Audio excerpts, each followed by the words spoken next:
आज के इस वीडियो में हम लोग कवर करने वाले हैं हिस्ट्री के 130 top most important question answer. इस वीडियो को अगर आप लोग पूरी तरीके से देख लेते हैं तो यहां से आप लोग को जो है कम से कम 20 से 25 प्रश्न जो है डायरेक्टली एग्जाम में पूछे जाने वाले हैं।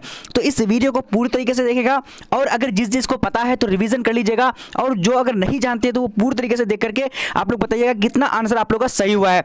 तो चलिए हम लोग बिना टाइम वेस्ट करते हुए शुरू करते हैं आज के इस प्रश्न को। देखते हैं कि सबसे पहला प्रश्न क्या है। अगर आप लोग को पता है तो फटाफट से आप लोग इसका आंसर कमेंट सेक्शन में हमारे साथ बता दीजिएगा।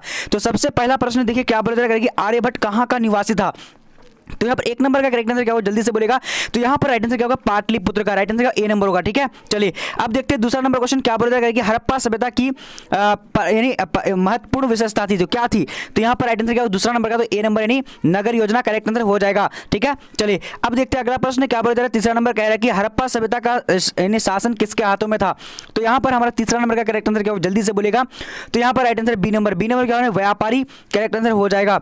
ठीक है, चलिए अब यहाँ देखिए अगला प्रश्न क्या बोला जाएगा कि भारत का प्रथम नगरीकरण कब हुआ था। तो भारत का प्रथम जो नगरीकरण हुआ था कब हुआ था, तो इसका करेक्ट आंसर क्या होगा, बी नंबर यानी हड़प्पा काल में हुआ था। ठीक है, हड़प्पा काल में सबसे जो है यानी भारत का प्रथम नगरीकरण यहीं पर हुआ था। ठीक है, चलिए अब देखिए अगला प्रश्न को देखते हैं क्या बोला जा रहा है कि हड़प्पा सभ्यता के पतन का प्रमुख कारण था। तो क्या था, देखिए काफी इंपॉर्टेंट है पूरी तरीके से। अगर आप लोग जो भी देख लेंगे ना तो आपको मैं गारंटी कर रहा हूँ कि 25 से 30 प्रश्न आपको यहीं से पूछे जाने वाले हैं, और इस पीडीएफ को मैं आप लोग को कहाँ पर देने वाला हूँ वो भी आप लोग को मैं बताने वाला हूँ। तो आप लोग शुरू से लेकर आखिर तक पूरा वीडियो देखिएगा, और इस पीडीएफ को कैसे दूंगा वो आप लोग ले लीजिएगा। अब यहां देखिए पांचवा नंबर क्वेश्चन क्या बोला जाएगा कि हड़प्पा सभ्यता के पतन का प्रमुख कारण, तो इनमें से सभी करेक्ट आंसर हो जाएगा। ठीक है, चलिए अब देखते हैं अगला प्रश्न को देखते हैं क्या बोला जा रहा है, फटाफट से देखना है और जवाब देना है। गीता रहस्य किसकी रचना है। तो यहां पर करेक्ट आंसर 6 नंबर का क्या हो जाएगा, तो 6 नंबर का राइट आंसर बी नंबर यानी बाल गंगाधर तिलक का। ठीक है, चलिए अब देखते हैं अगला प्रश्न क्या बोला जा रहा है। 7 नंबर कह रहा है कि हड़प्पा सभ्यता में सर्वप्रथम किस काल की खुदाई हुई थी। तो यहाँ पर 7 नंबर का करेक्ट आंसर क्या होगा, जल्दी से बोलना आप लोगों को। तो ए नंबर में क्या हो जाएगा, यानी लोथल किस स्थल की खुदाई की गई थी। तो यहाँ पर राइट आंसर क्या होगा, यानी हड़प्पा की खुदाई की गई थी सर्वप्रथम। ठीक है, चलिए अब देखते हैं अगला प्रश्न। यहाँ पर थोड़ा सा मिस्टेक हो चुका है, बिकॉज कोई बात नहीं, मैं आप लोग को पूरी तरीके से बता दे रहा हूँ। अब यहाँ अगला प्रश्न क्या बोला जाएगा कि गीता के महत्व पर किसने विचार व्यक्त किए। तो यहां पर हमारा करेक्ट आंसर 8 नंबर का, तो यानी क्या होगा, यानी इनमें से सभी करेक्ट आंसर डी नंबर होगा। ठीक है, चलिए अब देखते हैं अगला प्रश्न क्या बोला जाएगा कि मौर्य काल में कलिंग की राजधानी कहां थी। तो 9 नंबर का यहां पर करेक्ट आंसर क्या होगा, सी नंबर यानी क्या होगा, तोबली करेक्ट आंसर हो जाएगा। ठीक है, चलिए अब देखिए अगला प्रश्न को देखते हैं क्या बोला जाएगा कि अकबरनामा की रचना किसने की। तो काफी इंपॉर्टेंट है। तो यहाँ पर 10 नंबर का करेक्ट आंसर क्या होगा, तो डी नंबर यानी अबुल फजल करेक्ट आंसर हो जाएगा। ठीक है, चलिए अब देखते हैं अगला प्रश्न क्या बोला जा रहा है कि अशोक किस बौद्ध भिक्षु के प्रभाव में आकर बौद्ध बना था। काफी इंपॉर्टेंट है। तो यहां पर राइट आंसर क्या होगा, तो इसका करेक्ट आंसर जो हो जाएगा नहीं Upagupta correct answer A number हो जाएगा। ठीक है, चलिए अब देखेंगे अगला प्रश्न क्या बोला। अच्छा, अभी तक आप लोग कितना प्रश्न जो है आप लोग सही किए हैं, आप लोग कमेंट सेक्शन में बताइए, मैं आप लोग का कमेंट सेक्शन पढ़ रहा हूं। अब यहाँ देखिए क्या बोला जा रहा है कि आयन अकबरी के अनुसार भूमि को कितने भागों में बांटा गया है। तो भूमि को कितने भागों में बांटा गया है, तो 4 भागों में बांटा गया है। करेक्ट आंसर यानी बी नंबर हो जाएगा। ठीक है, चलिए अब देखते हैं अगला प्रश्न क्या बोला, अशोक किस वंश का शासक था। तो यहां पर 13 नंबर का करेक्ट आंसर क्या होगा, जल्दी से बोलने आप लोग को, श्री नंबर मौर्य वंश का। ठीक है, चलिए अब देखते हैं अगला प्रश्न क्या बोलेगा, फटाफट से देखिएगा और जवाब तेजी से दीजिएगा। क्या कह रहा है कि गौतम बुद्ध ने बौद्ध संघ की स्थापना कब की थी। तो फटाफट से आप लोग बोलिए। तो यहां पर जो हमारा 14 का करेक्ट आंसर क्या होगा, ए नंबर यानी सारनाथ, क्या होगा, सारनाथ करेक्ट आंसर हो जाएगा। ठीक है, चलिए अब देखिए अगला प्रश्न क्या बोला जा रहा है कि अशोक ने महेंद्र एवं संघमित्रा को यानी धर्म प्रचार के लिए कहां भेजा था। तो 15 का यहां पर करेक्ट आंसर क्या होगा, तो डी नंबर का श्रीलंका करेक्ट आंसर हो जाएगा। ठीक है, चलिए अब देखिए अगला प्रश्न क्या बोला जा रहा है, कह रहा है कि बौद्ध के गृह त्याग की घटना क्या कहलाती है। तो क्या कहलाती है, तो यहां पर जो हमारा राइट आंसर होगा 16 नंबर का, 16 का राइट आंसर डी नंबर यानी महाभिनिष्क्रमण करेक्ट आंसर हो जाएगा। ठीक है, चलिए अब देखेंगे अगला प्रश्न क्या बोला जा रहा है, कह रहा है कि मौर्य काल में ब्रह्मदेव क्या था। तो मौर्य काल में ब्रह्मदेव क्या होता था। तो इसका करेक्ट आंसर क्या हो जाएगा, 17 नंबर का, जो 17 का राइट आंसर सी नंबर यानी भूमिदान। ठीक है, चलिए अब देखिए अगला प्रश्न को देखते हैं क्या बोला जा रहा है, कह रहा है कि किसके काल में बौद्ध धर्म का विभाजन हीनयान और महायान में हुआ था। तो यहाँ पर 18 का correct answer B number Kanishka काल में हुआ था। काफी इंपॉर्टेंट है, अगर जो भी देख लेंगे पूरी तरीके से वीडियो को, यानी 130 क्वेश्चन को मैं लेकर आया हूं, पूरी तरीके से जो देख लीजिएगा तो उसको 20 से 25 प्रश्न हल हो जाएगा एग्जाम में। अब यहाँ देखिए क्या बोला जा रहा है, 19 नंबर का मौर्य वंश की राजधानी कहाँ थी। तो 19 नंबर का यहाँ पर correct answer B number Maurya वंश की राजधानी कहाँ थी, तो पाटलिपुत्र। ठीक है, चलिए अब देखिए अगला प्रश्न क्या बोला करेगी, मौर्य काल में टकसाल का प्रधान कौन होता था? तो यहाँ पर 20 नंबर का करेक्ट आंसर क्या होगा? तो सी नंबर मुद्रा अध्यक्ष, तो देखिए लक्षण अध्यक्ष अगर आप लोग का रहेगा तो लक्षण अध्यक्ष हो जाएगा, बट यहाँ पर तो है नहीं, तो लक्षण अध्यक्ष होता है। ठीक है, चलिए अब देखिए अगला प्रश्न क्या बोला, 21 नंबर कह रहा है कि इनमें से कौन बुद्ध के प्रिय शिष्य थे? तो 21 नंबर का यहाँ पर करेक्ट आंसर क्या होगा? जल्दी से बोलने आप लोग को, तो यानी डी नंबर क्या होगा? आनंद करेक्ट आंसर हो जाएगा। ठीक है, चलिए अब देखते हैं अगला प्रश्न 22 नंबर क्या बोला जा रहा है, कह रहा है कि कलिंग राज्य की राजधानी कहाँ थी? तो यहाँ पर राइट आंसर क्या होगा? Orissa, correct answer C number हो जाएगा।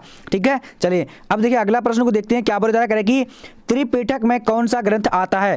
तो यहाँ पर हमारा 23 का करेक्ट आंसर क्या होगा? जल्दी से बोलेगा तो डी नंबर यानी उपयुक्त सभी करेक्ट आंसर हो जाएगा। ठीक है, चलिए अब देखिए यहाँ पर क्वेश्चन क्या बोल रहा है, 24 नंबर कह रहा है कि मनुस्मृति में कितने प्रकार के विवाह का उल्लेख है?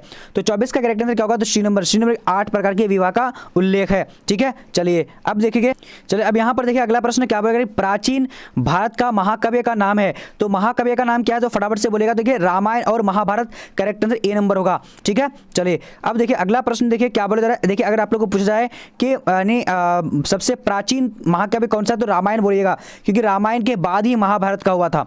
देखिए यहाँ पर दोनों है तो यहाँ पर दोनों हो जाएगा। ठीक है, चलिए अब देखिए 26 नंबर क्वेश्चन क्या बोला जा रहा है कि महाभारत की रचना किसने की थी? तो यहाँ पर हमारा 26 का करेक्ट आंसर क्या होगा? जल्दी से बोलेगा तो 26 का फटाफट से बोलेगा, वेरी गुड, तो श्री नंबर वेदव्यास ने की थी। ठीक है, चलिए अब देखिए अगला प्रश्न देखिए क्या बोला, मनुस्मृति की रचयिता कौन है? तो यहाँ पर राइट आंसर क्या होगा? मनु, राइट आंसर क्या होगा? मनु करेक्ट आंसर हो जाएगा। ठीक है, चलिए अब देखिए अगला प्रश्न क्या बोलेगा, किस सिख गुरु का जन्म पटना में हुआ था? तो यहाँ पर क्या होगा? जल्दी से बोलेगा तो इसका राइट आंसर सी नंबर क्या होगा? नहीं, गुरु गोविंद सिंह करेक्ट आंसर हो जाएगा। ठीक है, चलिए अब देखिए अगला प्रश्न क्या बोला जा रहा है, कह रहा है कि भारत में चिश्ती सिलसिला के संस्थापक कौन थे? तो यहाँ पर 29 का करेक्ट आंसर क्या होगा? जल्दी से बोलेगा तो बी नंबर क्या होगा? यानी ख्वाजा मोइनुद्दीन चिश्ती करेक्ट आंसर हो जाएगा। ठीक है, चलिए अब देखिए अगला प्रश्न क्या बोला जा रहा है, कह रहा है कि सूफी परंपरा के शिष्य को कहा जाता है, क्या कहा जाता है? तो राइट आंसर क्या होगा? यानी मुरीद कहा जाता है। ठीक है, चलिए अब देखिए अगला प्रश्न क्या बोला जा रहा है, कह रहा है कि बाबरनामा या तुजुके बाबरी के रचनाकार कौन है? तो यहाँ पर हमारा करेक्ट आंसर क्या होगा? तो जल्दी से बोलेगा 31 का right answer A number Babur correct answer हो जाएगा। ठीक है, चलिए अब देखिए अगला प्रश्न क्या बोला जा रहा है, कह रहा है कि कुतुब मीनार का निर्माण किसके स्मृति में किया गया था? तो राइट आंसर क्या होगा? यानी कुतुबुद्दीन बख्तियार काकी के स्मृति में किया गया था। अब देखिए अगला प्रश्न को देखेंगे क्या बोला जा रहा है कि मनसबदारी प्रथा की शुरुआत किसने की थी? तो यहाँ पर 33 का करेक्ट आंसर क्या होगा? जल्दी से बोलेगा तो राइट आंसर सी नंबर क्या होगा? यानी अकबर ने की थी। ठीक है, चलिए अब देखिए अगला प्रश्न क्या बोला जा रहा है, कह रहा है कि 34 नंबर भूमि सुधार जब्ती प्रथा किसकी देन है? तो यहाँ पर 34 का करेक्ट आंसर क्या होगा? जल्दी से बोले ए नंबर टोडरमल की देन है। ठीक है, चलिए अब देखिए अगला प्रश्न क्या बोला जा रहा है कि अकबर का मकबरा कहाँ स्थित है?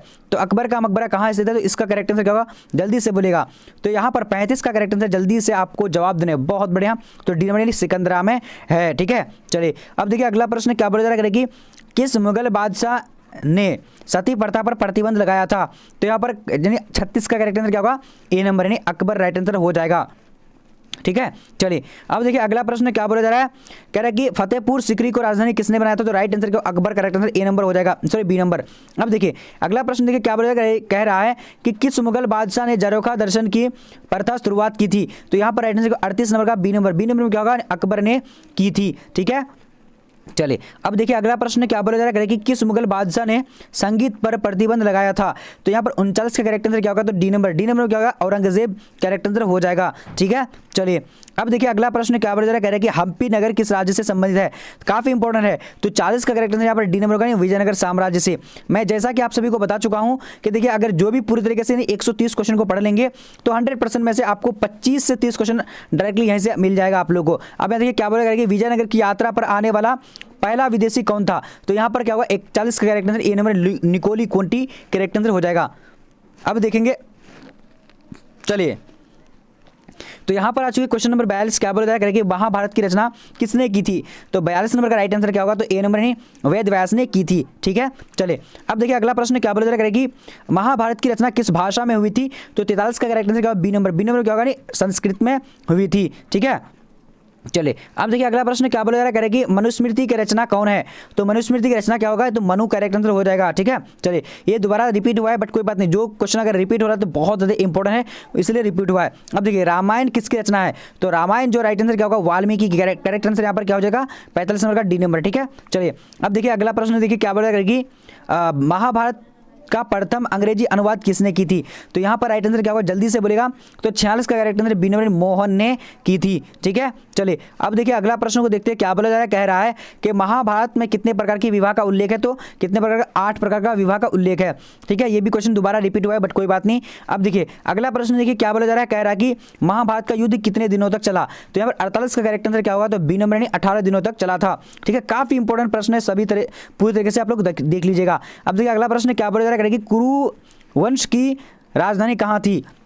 तो यहाँ पर हमारा 49 का करेक्ट आंसर बी नंबर नहीं हाजीपुर करेक्ट हो जाएगा। ठीक है, अब देखिए अगला प्रश्न देखिए 50 नंबर क्वेश्चन क्या बोला जा रहा है कि महाभारत का युद्ध कहाँ हुआ था? तो ये कहाँ हुआ था? तो कुरुक्षेत्र में हुआ था। ठीक है, और कुरुक्षेत्र की राजधानी कहाँ है? तो हस्तिनापुर करेक्ट आंसर हो जाएगा। अब देखिए क्या बोला जाएगा, वेद व्यास ने महाभारत लिखने के लिए किन से आग्रह लिया था? तो किन से आग्रह लिया था? तो यहाँ पर जो राइट आंसर हो जाएगा नहीं गणेश से लिया था। राइट आंसर क्या होगा, ए नंबर। ठीक है, चलिए अब देखिए अगला प्रश्न आप लोग देख लीजिएगा। ठीक है, पूरी तरीके से ये क्वेश्चन को ओके। अब देखिए अगला प्रश्न देखिए क्या बोला जा रहा है। शायद ये इस क्वेश्चन का जो कंफ्यूजन है थोड़ा सा आप लोग देख लीजिएगा, इनमें से कौन सा 51 नंबर का आप लोग कमेंट सेक्शन में कर लीजिएगा। ठीक है, चलिए अब यहाँ देखिए अगला प्रश्न क्या बोला जा रहा है कि ऋग्वैदिक धर्म का काल क्या था? तो यहाँ पर हमारा 52 का करेक्ट आंसर क्या होगा, जल्दी से बोलेगा। तो 52 नंबर का जो हमारा राइट आंसर हो जाता है ए नंबर नहीं 1500 से 1000 ईसा पूर्व करेक्ट आंसर हो जाएगा। ठीक है, चलिए अब देखिए अगला प्रश्न क्या बोलेगा कि सबसे प्राचीनतम वेद कौन है? तो यहाँ पर जो हमारा राइट आंसर हो जाएगा जल्दी से बोलेगा 53 का, तो ए नंबर यानी ऋग्वेद करेक्ट आंसर हो जाएगा। ठीक है, चलिए अब देखिए अगला प्रश्न क्या बोला जा रहा है कि ऋग्वेद में इंद्र एवं अग्नि का कितना बार उल्लेख है? तो यहाँ पर देखिए तो 54 का करेक्ट आंसर ए नंबर यानी 250 से 200 राइट आंसर हो जाएगा। ठीक है, चलिए अब देखिए अगला प्रश्न देखिए क्या बोला जा रहा है कि गायत्री मंडल किस वेद में वर्णित है? तो यहाँ पर 55 का करेक्ट आंसर क्या होगा, तो डी नंबर क्या होगा नहीं ऋग्वेद करेक्ट हो जाएगा। ठीक है, चलिए अब देखते हैं अगला प्रश्न क्या बोला जा रहा है। कह रहा है कि उत्तर वैदिक काल को कितने भागों में बांटा गया है? तो यहाँ पर राइट आंसर 56 का क्या होगा, 56 का राइट आंसर डी नंबर 4 भागों में बांटा गया है। ठीक है, चलिए अब देखते हैं अगला प्रश्न क्या बोला जा रहा है कि गुरु के समीप बैठकर ज्ञान प्राप्ति करना किस ग्रंथ में बताया गया है? तो यहाँ पर 57 का राइट आंसर क्या बी नंबर उपनिषद में बताया गया है। ठीक है, चलिए अब देखिए अगला प्रश्न क्या बोला जा रहा है कि उपनिषद की संख्या कितनी है? तो उपनिषद की संख्या कितनी है? तो यहाँ पर यहाँ क्या होगा, जल्दी से बोलेगा आप लोग, फटाफट से बोलना आप लोग को, बहुत बढ़िया। तो राइट आंसर जो हो जाएगा यानी जल्दी से सी नंबर यानी 300 करेक्ट आंसर हो जाएगा। ठीक है, चलिए अब देखते हैं आगे की। चलिए अब यहाँ पर देखिए अगला क्वेश्चन क्या बोला करेगी वेदांग की संख्या कितनी है? तो 59 का करेक्ट आंसर डी नंबर कितनी है, 6 है। ठीक है, चलिए अब देखेंगे अगला प्रश्न क्या बोला जा रहा है कि ऋग्वैदिक कालीन लोग किसकी पूजा किया करते थे? तो यहाँ पर क्या होगा, राइट आंसर जल्दी से बोलेगा। तो राइट आंसर 60 नंबर का यानी बी नंबर प्रकृति की पूजा किया करते थे। ठीक है, चलिए अब देखिए अगला प्रश्न को देखते हैं क्या बोला जा रहा है। कह रहा है कि जैन धर्म का संस्थापक किसे माना जाता है? तो यहाँ पर राइट आंसर क्या होगा, जल्दी से बोलेगा। तो इसका करेक्ट आंसर क्या होगा, ए नंबर यानी महावीर स्वामी करेक्ट हो जाएगा। ठीक है, चलिए अब देखेंगे अगला प्रश्न क्या बोला जा रहा है। कह रहा है कि जैन धर्म के आदि प्रवर्तक कौन थे? तो जैन धर्म के आदि प्रवर्तक कौन थे? तो यहाँ पर 62 का करेक्ट आंसर क्या होगा, डी नंबर यानी ऋषभ देव करेक्ट आंसर हो जाएगा। ठीक है, चलिए अब देखिए अगला प्रश्न क्या बोला जा रहा है। कह रहा है कि जैन धर्म के 23वें तीर्थंकर कौन थे? तो यहाँ पर राइट आंसर क्या होगा, जल्दी से आप लोगों को बताने हैं। तो इसका करेक्ट आंसर 63 नंबर का श्री नंबर क्या होगा, पार्श्वनाथ करेक्ट आंसर हो जाएगा। और 24वें महावीर स्वामी। अब यहाँ पर देखिए अगला प्रश्न क्या बोला जा रहा है कि महावीर स्वामी के पिता का क्या नाम था? तो यहाँ पर राइट आंसर क्या होगा, जल्दी से बोलेगा। तो 64 क्या होगा यहाँ पर, जल्दी से बताने 64 नंबर का, तो ए नंबर क्या है, सिद्धार्थ यानी क्या होगा, जल्दी से बोलना आप लोग को इसका करेक्ट आंसर। चलिए तो इसका राइट आंसर ए नंबर हो जाता है। ठीक है, चलिए अब देखिए अगला प्रश्न को देखते हैं क्या बोला जाएगा कि महावीर स्वामी के माता का नाम क्या था? तो माता का नाम क्या था, त्रिशला देवी। राइट आंसर क्या ए नंबर करेक्ट हो जाएगा। ठीक है, 65 नंबर का। अब देखिए अगला प्रश्न को देखते हैं क्या बोला जाएगा कि महावीर का जन्म हुआ था तो कहाँ पर हुआ था? तो यहाँ पर जो हमारा करेक्ट आंसर का 66 नंबर का, जल्दी से आप लोग को बताने, बी नंबर नहीं कुंडल ग्राम में हुआ था। ठीक है, चलिए अब देखिए अगला प्रश्न क्या बोला जा रहा है, फटाफट से देखिए। कह रहा है कि महावीर स्वामी का जन्म कब हुआ था? तो यहाँ पर राइट आंसर 67 का क्या होगा, जल्दी से बोलिए, डी नंबर नहीं 540 ईसा पूर्व में हुआ था। ठीक है, अब देखिए अगला प्रश्न देखिए क्या बोला जा रहा है कि महावीर स्वामी के पत्नी का क्या नाम था? तो 68 नंबर का यहाँ पर राइट आंसर क्या होगा, जल्दी से बोलेगा। काफी सारे इंपॉर्टेंट है इसलिए मैं लेकर आया हूँ, तो यशोदा देवी करेक्ट आंसर हो जाएगा। ठीक है, चलिए अब देखिए अगला प्रश्न देखिए क्या बोला जा रहा है। कह रहा है कि जैन धर्म का 24वां तीर्थंकर कौन था?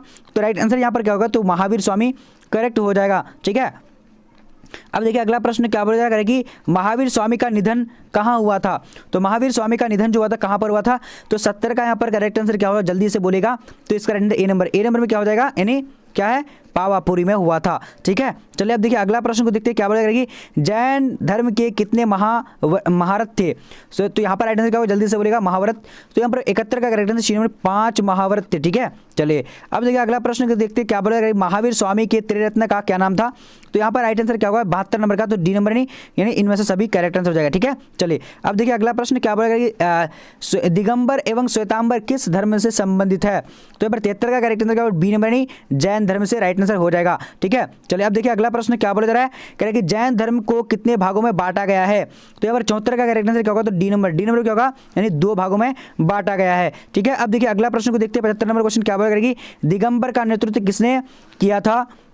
तो यहाँ पर 75 का करेक्ट आंसर क्या, डी नंबर नहीं, भद्रबाहु ने किया था। ठीक है, चलिए अब देखिए अगला प्रश्न क्या बोला जा रहा है, कह रहा है कि प्रथम जैन संगति कहाँ हुई थी। तो प्रथम जैन संगति कहाँ हुई थी, तो इसका करेक्ट आंसर क्या होगा, तो ए नंबर क्या होगा, यानी पाटलिपुत्र में हुई थी। ठीक है, अब देखिए अगला प्रश्न को देखते हैं क्या बोला जा रहा है, कह रहा है कि साहित्यिक स्रोतों को कितने भागों में बांटा गया है। तो यहाँ पर 77 का करेक्ट आंसर क्या होगा, तो बी नंबर 2 भागों में बांटा गया है। ठीक है, अब देखिए अगला प्रश्न को देखते हैं क्या बोला जा रहा है कि पाटलिपुत्र नगर की स्थापना उदयन ने किस नदी के संगम पर की थी। तो यहाँ पर राइट आंसर इनमें से सभी करेक्ट आंसर डी नंबर हो जाएगा। अब देखिए अगला प्रश्न क्या बोला जा रहा है कि किसके अभिलेख में भूमिदान का उल्लेख मिलता है। तो यहाँ पर 69 का करेक्ट आंसर क्या होगा, जल्दी 79 का राइट आंसर क्या होगा, जल्दी से बोलेगा आप लोग, फटाफट से बोलना है। तो राइट आंसर जो हो रहा है हमारा हो जाता है, यानी प्रभावती गुप्त, करेक्ट आंसर सी नंबर होगा। ठीक है, चलिए अब देखिए अगला प्रश्न क्या बोला जा रहा है कि 80 नंबर कह रहा है कि किस शिलालेख से अशोक द्वारा कलिंग विजय का पता चलता है। तो 80 नंबर का यहाँ पर करेक्ट आंसर क्या होगा, डी नंबर नहीं, 13वें राइट आंसर हो जाएगा। ठीक है, चलिए अब देखिए अगला प्रश्न को देखते हैं क्या बोला जा रहा है, करेगी इंडिका की रचना किसने की थी। तो इंडिका की रचना किसने की थी, तो 81 का करेक्ट आंसर यहाँ पर क्या होगा, बी नंबर क्या है, मेगास्थनीज, करेक्ट आंसर हो जाएगा। ठीक है, चलिए अब देखिए अगला प्रश्न को देखते हैं क्या बोला जा रहा है, करेगी भारतीय इतिहास का कौन सा काल स्वर्ण काल से जाना जाता है। तो राइट आंसर क्या होगा, गुप्त काल, करेक्ट आंसर हो जाएगा। ठीक है, चलिए अब देखिए अगला प्रश्न को देखते हैं क्या बोला जा रहा है, करेगी मेगास्थनीज भारत में किसके दरबार में आया था। तो 83 का यहाँ पर करेक्ट आंसर ए नंबर क्या, चंद्रगुप्त मौर्य, करेक्ट हो जाएगा। ठीक है, अब देखिए अगला प्रश्न को देखते हैं क्या बोला जा रहा है, कह रहा है कि नवरत्न किस शासक के दरबार में रहते थे। तो राइट आंसर क्या हो जाएगा, यानी विक्रमादित्य, चंद्रगुप्त विक्रमादित्य के दरबार में रहते थे।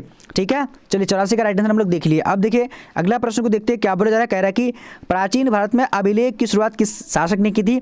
तो अशोक ने की थी। ठीक है, चलिए अब देखिए अगला प्रश्न को देखते हैं क्या बोला जाएगी, धर्म महामात्रु की नियुक्ति किसने किया। तो राइट आंसर क्या, अशोक ने किया था। ठीक है, जितना भी इंपॉर्टेंट है सारे इंपॉर्टेंट एक ही लाइव मतलब क्लास में मैं लेकर आ चुका हूं। अब यहाँ पर देखिए 16 महाजन पद में सबसे शक्तिशाली महाजन पद कौन था। तो यहाँ पर 87 का करेक्ट आंसर क्या, ए नंबर यानी मगध, करेक्ट हो जाएगा। अब देखिए अगला प्रश्न को देखते हैं क्या बोला जा रहा है कि वज्जी को सामाजिक ग्रंथों में कहा गया, क्या कहा गया है। तो यहाँ पर राइट आंसर क्या हो जाएगा, जल्दी से बोलना आप लोग को, गणतंत्र कहा गया है। ठीक है, चलिए अब देखिए अगला प्रश्न को देखते हैं क्या बोला जाएगा कि पाटलिपुत्र नगर की स्थापना किसने की थी।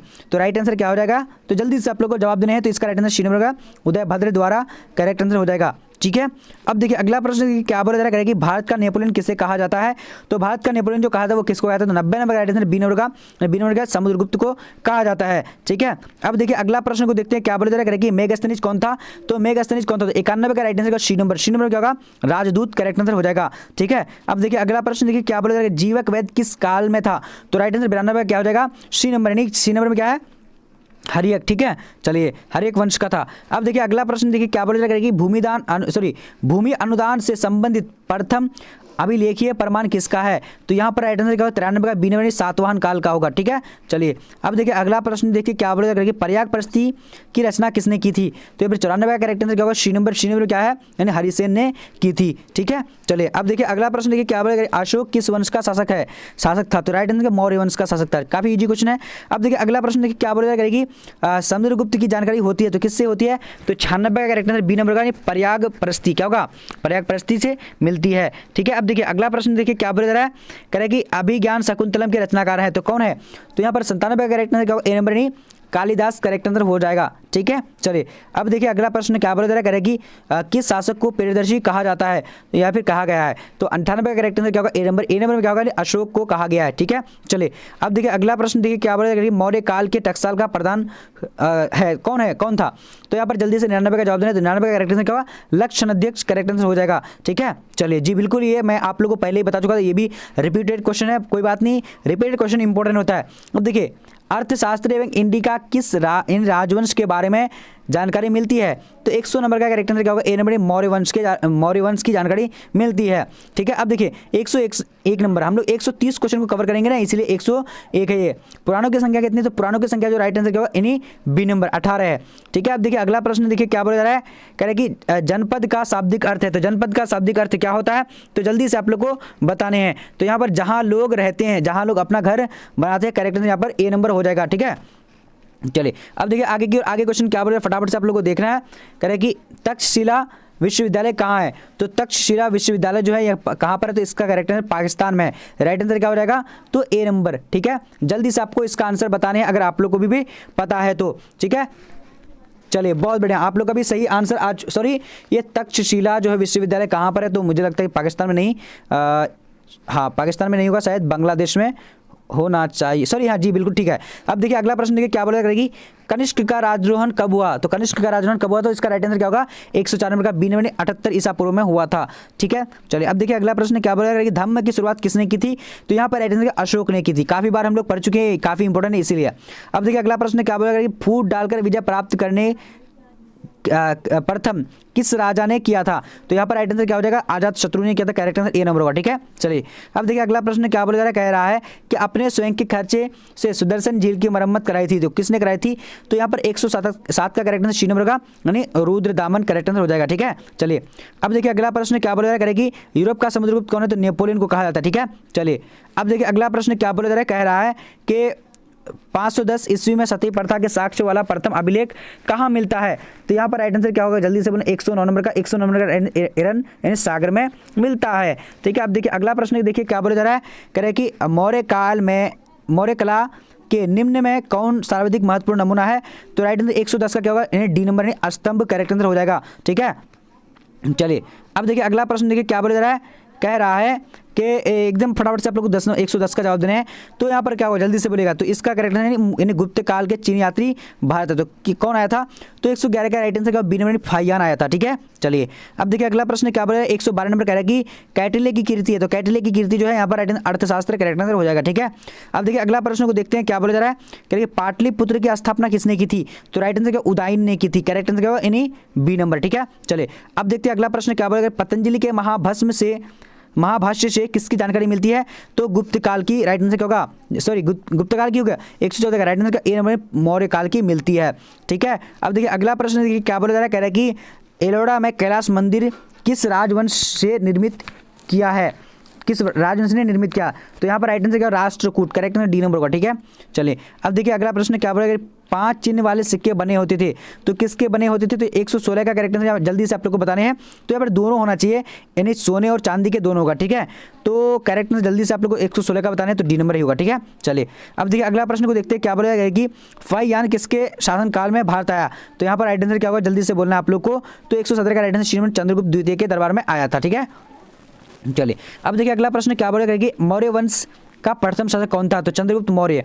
ठीक है, राइट आंसर बी नंबर होगा। ओके, अब देखिए अगला प्रश्न क्या बोला जा रहा है, कि मौर्य साम्राज्य की तृतीय शासक कौन था? तो 119 का यहाँ पर करेक्ट आंसर ए नंबर यानी अशोक करेक्ट आंसर हो जाएगा। ठीक है, अब देखिए अगला प्रश्न देखिए क्या बोला जा रहा है, कि मगध साम्राज्य की स्थापना किसने की थी? तो यहाँ पर जो हमारा 100 क्या होगा? 120 का करेक्ट आंसर बी नंबर यानी क्या होगा? बिंदुसार करेक्ट आंसर हो जाएगा। ठीक है, चलिए अब देखिए हम लोग 131 क्वेश्चन को पढ़ने वाले हैं, जो कि काफी इंपॉर्टेंट है, पूरी तरीके से पढ़ना है हम लोग को। बिंबिसार किस वंश का था? तो यहाँ पर राइट आंसर क्या होगा? 121 बी नंबर हर्यक वंश का था।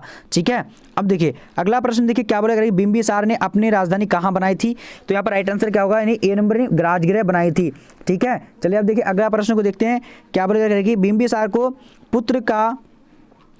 के पुत्र का क्या नाम था? तो यहाँ पर 123 का करेक्ट आंसर सी नंबर के आजाद शत्रु करेक्ट हो जाएगा। ठीक है, अब देखिए अगला प्रश्न देखिए क्या बोलेगा, कि आजाद शत्रु के पुत्र का क्या नाम था? तो 124 का करेक्ट आंसर सी नंबर होगा, यानी उदयन करेक्ट आंसर हो जाएगा। ठीक है, चलिए अब देखिए अगला प्रश्न देखिए क्या बोला जा रहा है, कि उदयन ने अपनी राजधानी कहाँ बनाई थी? तो 125 का right answer B number Pataliputra बनाई थी। ठीक है, चलिए अब देखिए अगला प्रश्न क्या बोला जा रहा है, कह रहा है कि हर्यक वंश का अंतिम एवं कमजोर शासक कौन था? तो यहाँ पर राइट आंसर क्या होगा? जल्दी से डी नंबर क्या होगा? नाग दशक। ठीक है, चलिए अब देखिए अगला प्रश्न क्या बोलेगा, कि सुंग वंश की स्थापना किसने की थी? शुंग वंश की स्थापना जो की थी, क्या होगा इसका बी नंबर यानी क्या शिशुनाग करेक्ट आंसर हो जाएगा। ठीक है, चलिए अब देखिए अगला प्रश्न को देखते हैं, क्या बोला जा रहा है, शिशुनाग ने अपनी राजधानी कहाँ बनाई थी? तो यहाँ पर राइट आंसर 128 का राइट आंसर जल्दी से बोलेगा तो D number Vaishali correct answer हो जाएगा। ठीक है, चलिए अब देखिए अगला प्रश्न क्या बोला, 129 नंबर, शिशुनाग के पुत्र का नाम क्या था? तो 129 का करेक्ट आंसर सी नंबर होगा, कालाशोक करेक्ट आंसर हो जाएगा। ठीक है, अब देखिए अगला प्रश्न देखिए क्या बोला जा रहा है, कह रहे कि कालाशोक ने अपनी राजधानी कहाँ बनाई थी? तो यहाँ पर राइट आंसर क्या होगा 130 का बी नंबर यानी पाटलिपुत्र करेक्ट आंसर हो जाएगा। अब देखिए 131 हम लोग जो है यानी 30 क्वेश्चन था बट 31 जो है एक क्वेश्चन एक्स्ट्रा था, देखिए पढ़ लीजिए फिर भी। तो यहाँ पर क्या यानी रघुवंश की रचना किसने की थी? तो यहाँ पर राइट आंसर क्या होगा जल्दी से बोले, यानी ए नंबर तुलसीदास ने की थी। देखिए अब मैं आप लोग को बताने वाला हूँ कि पीडीएफ आप लोग कैसे लेना है। देखिए पूरी तरीके से पीडीएफ, उसके बाद इंपॉर्टेंट क्वेश्चन सारा बस आप लोग 10-10 सेट करके मिलेगा। कैसे लेना है वो देख लीजिए आप लोग। सबसे पहले गूगल में बढ़ते हैं। देखिए गूगल में आने के बाद आप लोगों को क्या टाइप करना है, bbphelp.com। देखिए मैं जिस तरीके से टाइप करता हूं बस यहां पर आप लोगों को पूरी तरीके से सभी सब्जेक्ट का पीडीएफ मिल जाएगा। bbphelp.com इस तरीके से आप लोगों को टाइप कर देना है। उसके बाद आप लोग क्या करना है, सर्च कर देना है। जब आप सर्च कर देंगे तो देखिए इस तरह का इंटरफेस आप लोगों को यहां पर आ जाता है। देखिए अब मान लिए मुझे कुछ भी पढ़ना है, bbphelp.com गूगल में लिखेंगे, उसके बाद आप लोग को जैसे यहां पर देखिए हिस्ट्री का मिल जाएगा।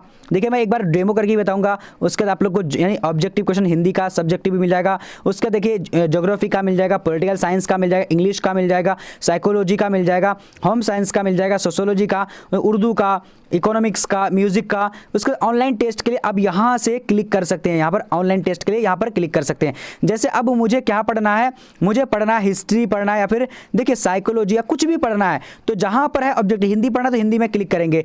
क्लिक करने के यहाँ से खोल लेना है आप लोगों को। जब खोल लेंगे तो देखिए यहाँ पर देखिए आप लोग के नीचे आ चुका होगा हिंदी का यानी 10 सेट। उसके नीचे आप अगर करेंगे तो इंग्लिश का मिल जाएगा, उर्दू का मिल जाएगा। फिर अगर मान लीजिए ये सारी चीज़ पढ़ लेते हैं तो पढ़ने के अब मान लीजिए ज्योग्राफी का पढ़ना, ज्योग्राफी में क्लिक कर लेंगे।